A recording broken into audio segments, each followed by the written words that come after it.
Hello, everyone. This is Mojdeh from Persian Awards. Today, I'm with a special guest, Reza Sholeh, filmmaker. Hi, Reza. Thanks for accepting our invitation. Hi, Mojdeh. Good to see you finally. Of course, it's my pleasure. Thank you for joining us. Reza Jan, just tell us about yourself. Where have you born and talk about your childhood for a little bit for the audience, please. Sure. I'm Shirazi boy. I was born and raised in Shiraz. I finished high school in Shiraz, and then when I was 18, I moved to Canada. Started studying acting and filmmaking. Actually, acting for theater at the beginning, and then gradually my passion turned into a profession. And fast forward a few years later, here we are. So you were born in Shiraz and you were there for almost your high school. When you graduated, you moved to Canada, and you speak Farsi. Can you read in Farsi? Yeah. Because my parents, even when I moved here alone on my own. And so I was communicating with my parents back home in Farsi, obviously. And so my Farsi is fluent, no problem there. So talk about the immigration. You mentioned that you moved to Canada alone, so without family. How was it? And tell us about what was the moment that you realized that you want to be a filmmaker or you want to be in art? We're going that back. So if we're going to go that far back, it'll have to be when I was about 8 years old. I always knew I wanted to be an entertainer, but acting was primary for me. I was very passionate about it. So back in high school in Iran, I did a lot of school plays and stuff, and became a little teeny tiny celebrity in my school. And the encouragement that I was getting from the principal and the vice principal, my teachers and stuff like that, it became sort of it was an interesting motivation that usually people get from their family and friends, but I was getting it from strangers. So it almost added an additional element of approval, if you will. And just subconsciously, I always knew that I didn't want to have a 9-to-5 job and just, work and make money and have a family. I mean, all that stuff is great. Nothing against that, but I always felt like I wanted to do something different, create, produce. So my passion started from then, and then I decided to study acting in Iran. I wanted to move to Tehran because I lived in Shiraz. I wanted to go to Tehran, Danishgah Honar Ziba, but I couldn't get in. I took the test, I failed, and that was it for me. I was like, you know what? If this place is too small for me. It was an it was an ego issue. I said I'm gonna go to Hollywood, but when I moved to but when I decided to leave Iran, I wanted to go to the United States.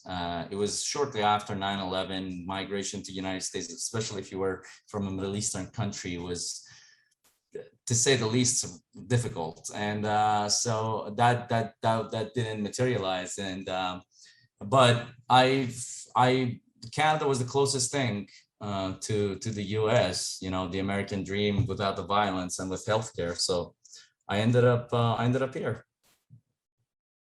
That was a explanation of Canada, right? Yeah, right. So, but you are in Canada. So you moved to Canada, you started here, your dream was going to States, but you are here. So you achieved what you wanted. That's why you didn't Yeah, what happened there, right? When I moved here, I went to school, and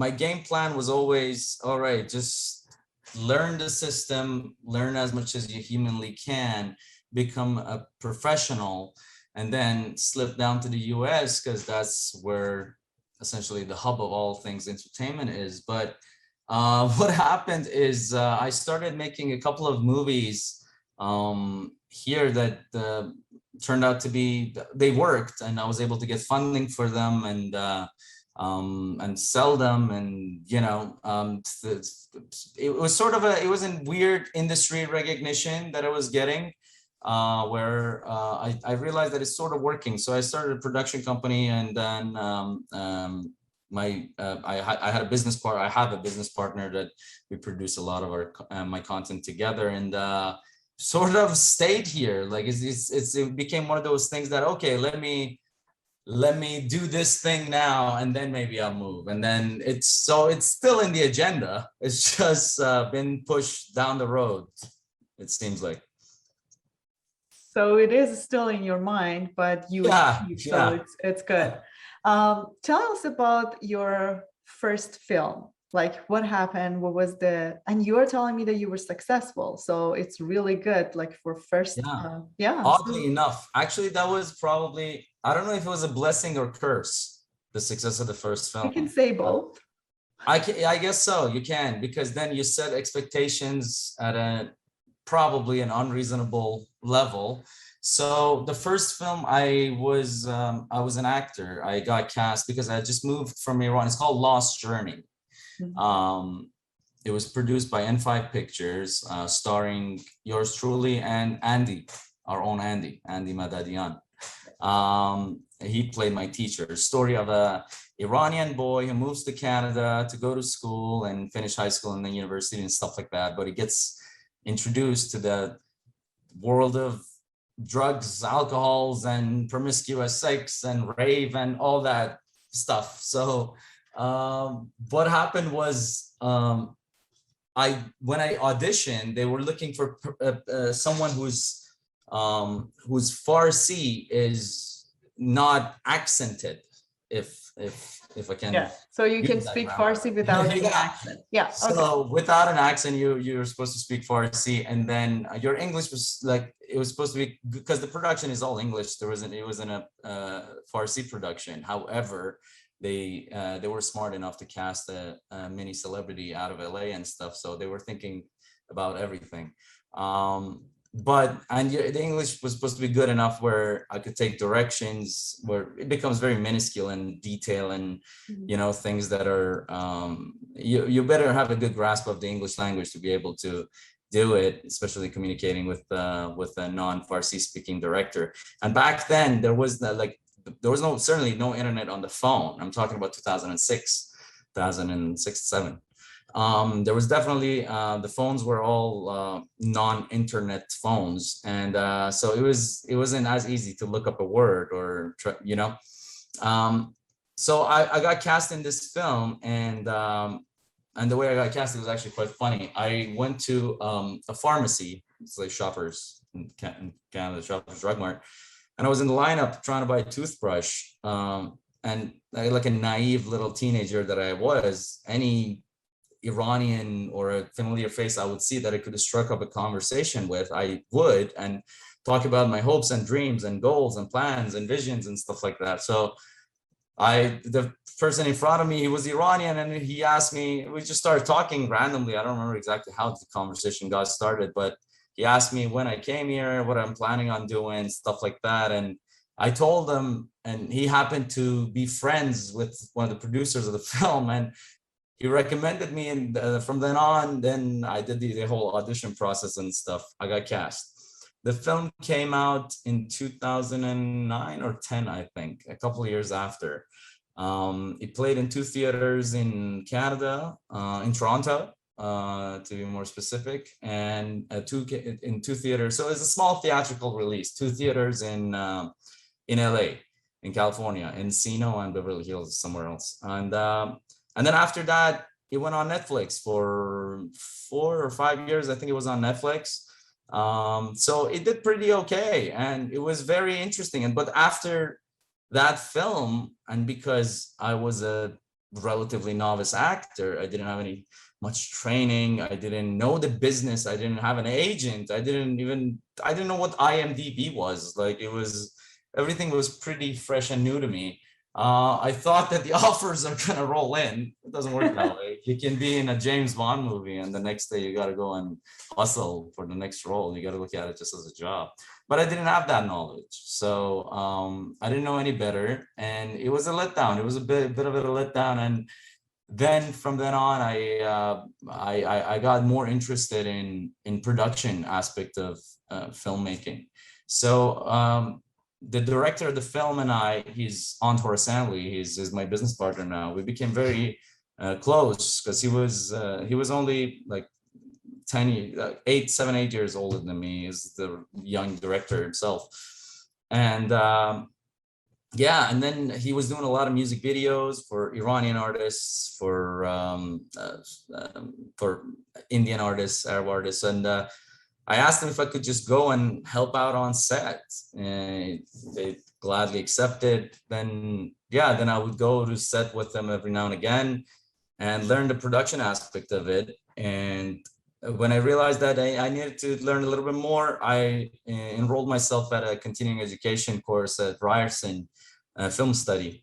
And I studied film production for like a year or so. And after that, did music videos, little short films, and we made and then we started working together. We made a feature film that did pretty okay, and then a web series that is turning into a television series, and so on and so forth.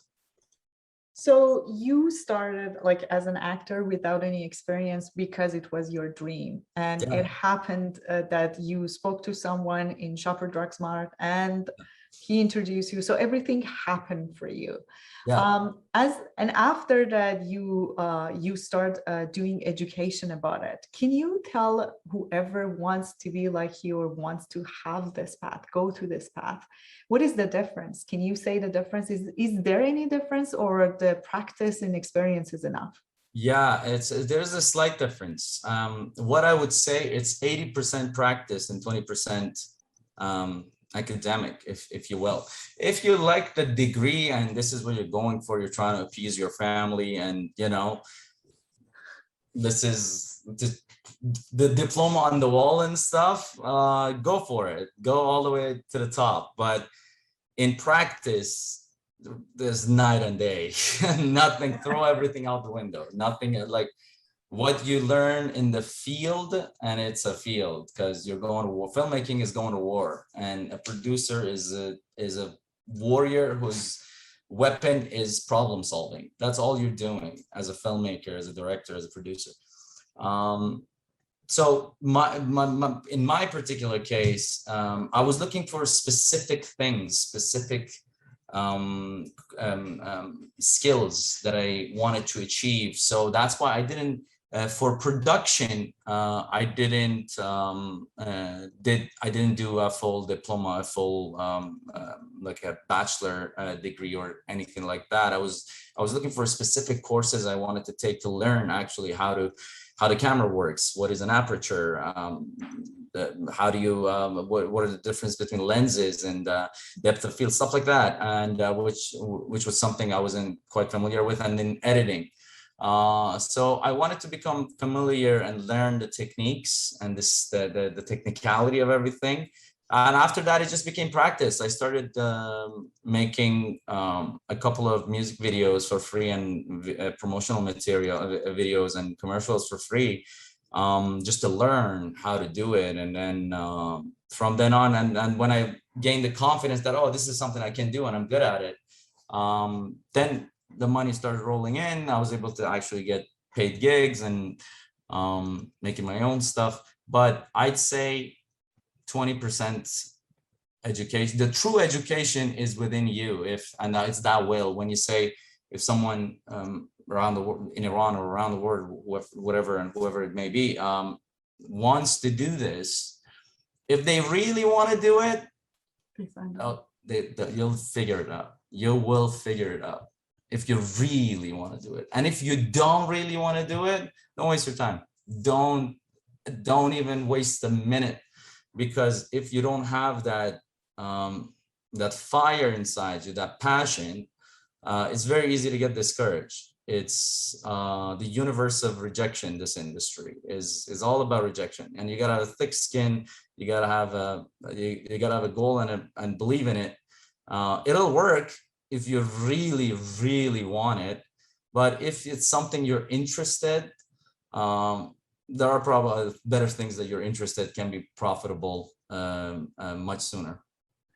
You were talking, like, that was my next question. You were talking about passion, and it's the word of rejection. So it should have been a lot of obstacles and challenges for you to be in this moment and in this position that you are right now. Talk about a little bit about the challenges that you have. Where do I begin? I got to narrow them down for you. Every day is a challenge. Because when you look at it from like outside, is everything is fun, is successful, is like it's everything behind it. I'm sure every path in every field, there is obstacles and challenges. But it's interesting, you mentioned if you don't have the fire and passion, it's full of rejection. So tell us about it. I'll tell you why it seems very fun. Let me put it this way to answer your question. The reason that it seems really fun and interesting and cool is because people who do it, people who are doing it and are professional at it and been doing it for a very long time, are as passionate about it. So that passion and love projects itself throughout the work and just outwardly to the audience. So it's not the job that people are reacting to, it's not the craft. It's actually the passion of the people creating that piece of work that people are receiving and enjoying and want to be a part of that. So it's not really, you don't want to be part of the film industry. You don't want to make films. You want that passion. You want to be part of that guy's life who's passionate about it. Whereas a lot of other professions, as long as you're successful financially, it's a viable business. You don't need to be super passionate about it. There are I'm sure there are doctors that just love their job. And if you talk to them, you want to be a doctor probably because they talk super passionately about it. And there are also doctors that they hate going to their office in the morning. So it's really, really that passion that transcends itself and translate into the desire for that particular profession, in my opinion. So that means that it's a lot of things behind it to push you. Yeah.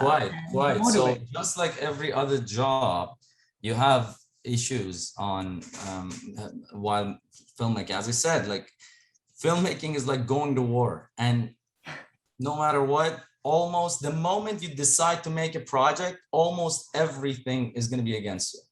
So you're going to be plowing and working through just God knows what, and unexpected things. There's things that you can predict and you try to avoid or prepare for in pre-production, but the moment you go to production, things can take a different turn. And well, now that we're speaking, actually yesterday, there was sad news that got out. The great Alec Baldwin, the great actor, apparently has fired a prop gun, and maybe it's faulty. Nobody knows. It's being investigated at this moment.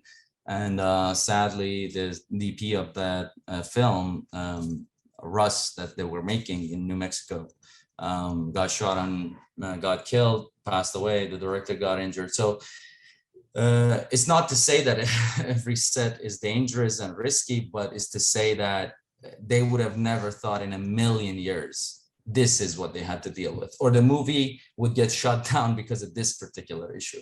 And these are the things that, again, like this is the very worst case scenario, and it's very tragic and extreme case. But there are a lot of things that you gotta prepare for, and to just the moment you finish your script and you want to go to prep, get ready for challenges. That's if you're talking about making the actual content. With for actors, you only have one challenge, and that's getting over yourself and being able to enjoy the audition. If you can, as an actor, and people who are interested in acting, you got to audition, you got to test screen for a role. And if you think of that as the performance itself, then every time you get a call to go in and perform in front of 3-4 people who may or may not cast you in their film, you'll enjoy it, and you'll be able, and you'll get the job. There will be a project that you're going to be right for, but you don't think that you're going to get every job. It's a world of rejection. So that's one and only challenge, I'd say, as an actor, especially at the beginning, that you're going to be dealing with, and you better prepare for it. You were talking about being an actor and a filmmaker and the difference. Which one do you enjoy more? Yeah, very good question. So if I had the choice, I wanted to, if I had the choice, I wanted to act, and just act, maybe tell a story or make a film that nobody else would. I know it's like it would be a very personal, if I wouldn't have made it, nobody else would have. So, but primarily I would have wanted to simply just act, because I studied Shakespeare, I studied theater, and when I barely spoke English, I was studying Shakespearean texts and trying to get rid of my accent and stuff like that. So I really put the work into learning the craft of acting, and it's helped me tremendously, believe it or not. When I picked up the production side of things and started making films, it was mainly because I didn't want to work. I wanted to be involved in the world and find the means to pay the bills. I just got lucky. It started working. It happened that it seemed like that I'm pretty decent at it, and I continued doing it. But if I had and then I stopped auditioning for the most part, for like going to casting calls and stuff. I still have a manager and agent. Every now and again they send me casting calls. Do you want to go in and audition for this role? And it says jihadi number 4 or cab driver number 5, and I'm like, that's okay. I think if the character doesn't have a name, I don't have that thick of a skin at this point, especially being on the casting side of things. I've had a lot of sympathy and for actors like myself, and been able to have that compassion for them. But if I had the choice, it would have been just acting, and maybe one day it would be. I don't know. I'm going with the flow at this point, but right now I got a couple of really cool projects that I'm passionate about, so I want to finish them for sure. Great. So if you want to talk about your project, what are you doing now? What is the project that you're super passionate about? Yeah. So there are 3 documentary projects that are in the works. Actually, 3 documentary projects and a sequel to my last action adventure, Rev. So Rev, we're gonna make a sequel next year for it, and we're going to camera into 2022. Working on the schedule right now. Is an action adventure car film, essentially a Canadian version of Fast and the Furious, with a slightly lower budget, but a cool fun popcorn action thriller movie. That we're gonna shoot next year. And then I have 3 documentary projects, 2 film and 1 documentary series. The documentary series is what I'm really excited about. I've released a web version of it at 6 episodes, about roughly around 8 minutes each. It's called Outlaw Land, which is, it's a travel show where the host of the show would take the audience to different parts of the world, but instead of food and the touristy stuff, we'll talk about crimes, and we interview some of the most dangerous criminals in and around the world, and get into the nitty-gritty part of what they do. It's the best I can explain it is if I'm sure a lot of your audience have seen Anthony Bourdain Parts Unknown, the CNN travel show. So it's that meets a Vice documentary about crime. So we just the season 1, which is going to be released next year. Again, the bite-sized version of it is available right now on our YouTube channel and the website. But the actual show is 3 episodes and 45 minutes, 50 minutes each, which at this moment we're talking to Netflix and CBC Canada to see which one is going to make a better offer. That one is about, the first season is about sex trafficking, and we cover Canada and Thailand. So we traveled to Thailand, we shot it, and Canada with, so but what I've released online is about sex trafficking in Canada and how prevalent it is and stuff.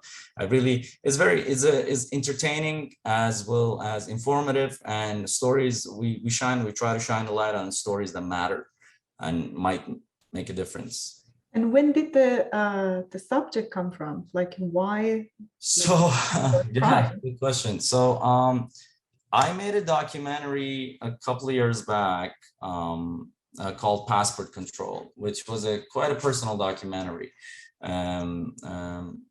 covering the journey of a refugee from Iran who tries to come to Canada with the help of a human smuggler with a fake passport and stuff. But originally the plan was to document the process of immigration here, dealing with lawyers, stuff like that. But things took a different turn. En route, my subject got stranded. He got found out that he's illegal. He's an illegal alien, and his passport was seized by the hotel he was staying at in Hong Kong, and he was stranded there. He ran away, and then there was somebody was trying to essentially find another and the human smuggler was trying to help him, had been arrested in Thailand on different charges.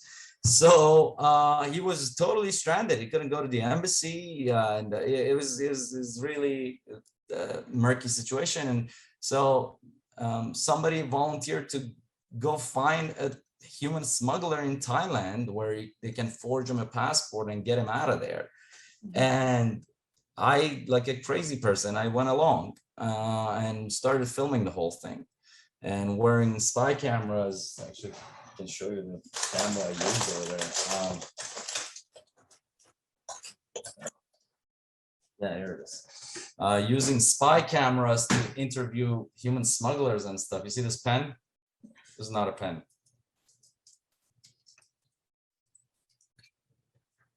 This memory card goes here. It's a spy camera. And the only reason I'm showing this is because now the jig is up. A lot of people are using this now, so I'm not going to use it for future projects.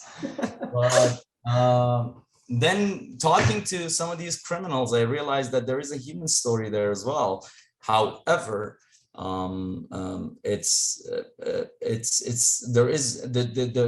that world of crime and like human trafficking, human smuggling at the beginning is way more entangled with other criminal activities than I would have ever thought of. And I realized that there is a lot more stories to be told than I could ever fit in to a 60 or 90-minute documentary. So I finished the doc and everything, but that thought I was always in my head of a documentary series, a long form where we can, each season would be a different country, different region, and a different subject matter altogether. And then finally last year I was able to pull some funding and shoot it and finish it, and right now it's in the editing phase. It's not done yet. So that was the one that you were really interested and excited about it. And what is the other one? You told us that it's 3 different projects. Yeah. So the other one is Passport Control, which was the catalyst for me making Outlaw Land. And the last one is called Kidney for Sale, which is a documentary about the world, the kidney trade in Iran, essentially. So I wasn't going to take a risk of going to Iran. I didn't know if they would welcome me, really. So, but I did hire a professional crew over there, and I tried as much as humanly possible to direct them virtually and the whole thing was taking place during COVID, the production of it. So it became relatively, it made sense. It wasn't a totally wacky idea.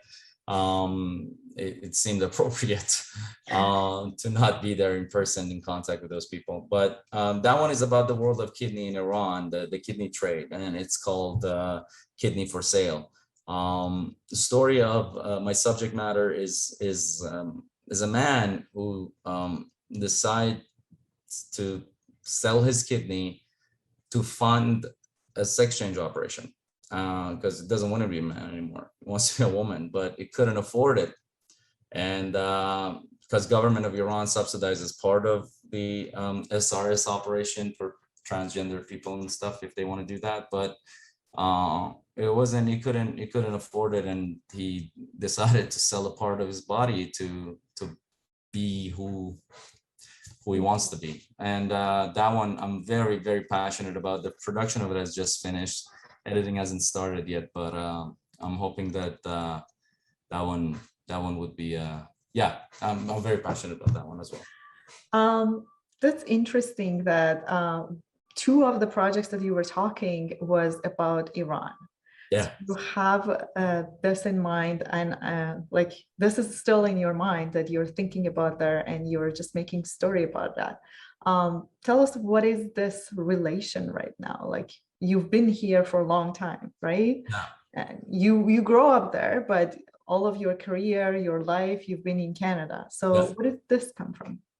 So here's what happened. Initially, when I moved to Canada, and this is the truth, I was working odd jobs here and there, and because I was new and I thought that like the community would welcome me and help me out, I tried to work for a couple of Iranians who turned out to be scam artists, or for lack of a better word. But yeah, I worked for them. They didn't pay me, and then they jibbed me. I'm a new immigrant, little kid who needs the money. So it really turned me off of being involved with the community whatsoever, to truth be told. And I dismissed the whole being Iranian thing and try to fit in as much as humanly possible. And because of the profession that I'd chosen, it was very important to me to not be typecast. My agents, I remember the first agent I ever got, he told me that, oh, you could play Spanish, you could play Italian, you could play so-and-so, just get rid of your accents a little bit and then work on your accent. You can do. And at the time, it was like a compliment. It still is actually to a lot of our people. There are a lot of Iranians, when you tell them, oh, you look Spanish, and they're like, oh, thanks. Like, what are you thanking for? At the time, I didn't know better either, right? I was like, oh, thanks. So this is good. I can pass as anything but the place that I'm actually from. And when I started making films, that trend sort of continued as well. And I had very little connection to the Iranian community in Toronto, even though we have one of the biggest Persian community in Toronto ever. But because I wasn't working in the field with Persians, and even the Persians that I would come across, it was like third or second generation Iranians were born and raised here, same mindset, same mentality. So we would get along, and it didn't feel like so what happened was, after a little while, when I started making movies, I realized that I'm sort of on the same boat as Joe Smith, who's making next American love story or whatever. And there is no difference. Like, I have no leverage, essentially. I needed leverage. And this is the truth. And the more I thought about it, I realized that don't try to copy someone else. Be true to who you are and make what you know.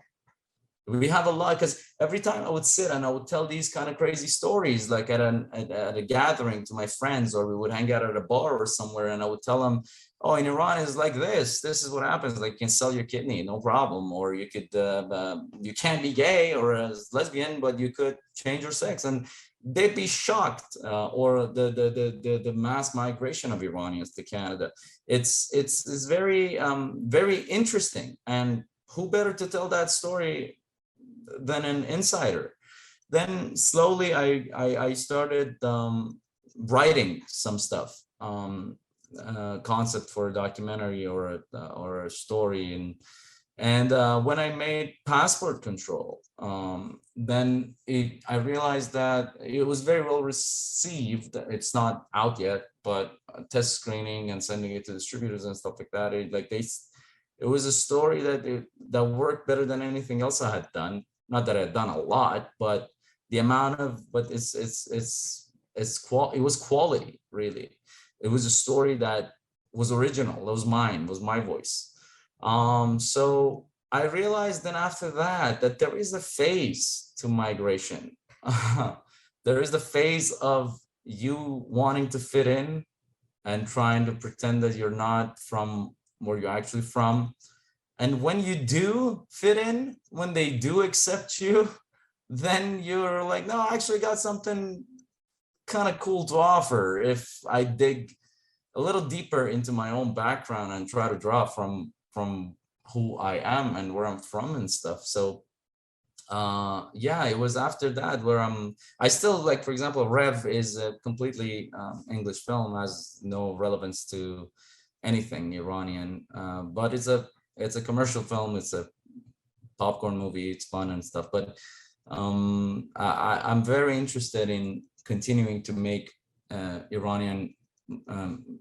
tell Iranian stories and make films that have to do with Iran, or even maybe in Farsi. And yeah. So maybe next year, in like, maybe you never know, with this technology and speed of everything, you might just make a film in Farsi, or even you started to hire a professional in Iran to make the documentary for you. So that's a good news. That's a really good news. Yeah. Reza, is there anything else that I haven't asked you, or you want to share with the audience, or you haven't shared in any kind of casting about yourself or your career? Not that. Nothing. No, not that I can think of. Just do it. Great. Try to do it. You do it too. It'll work. There's room for everyone. If you really want to do it, do it. That's what I believe in. That's what I'm doing. We've still got a long way to go, but I'm hopeful, I'm passionate, and I got a vision, and hopefully it'll work. Great. Thank you so much. And thank you everyone for watching us. This is Mojdeh from Persian Awards with Reza Sholeh from Toronto, filmmaker. Have a good one. Bye-bye.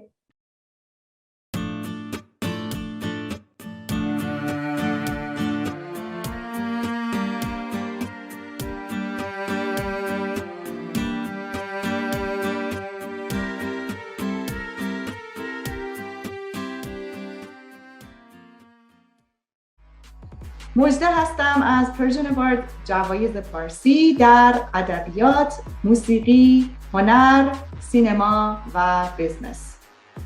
برای مشاهده ویدیوهای جوایز فارسی، کانال یوتیوب ما رو سابسکرایب کنید. زنگوله کنارش رو هم بزنید تا شما اولین نفری باشید که برنامه‌های ما رو می‌بینید. ما رو در پیج اینستاگرام از این بالا فالو کنید تا همیشه جدیدترین خبرهای پرژن اوارد اولین نفر برای شما برسه.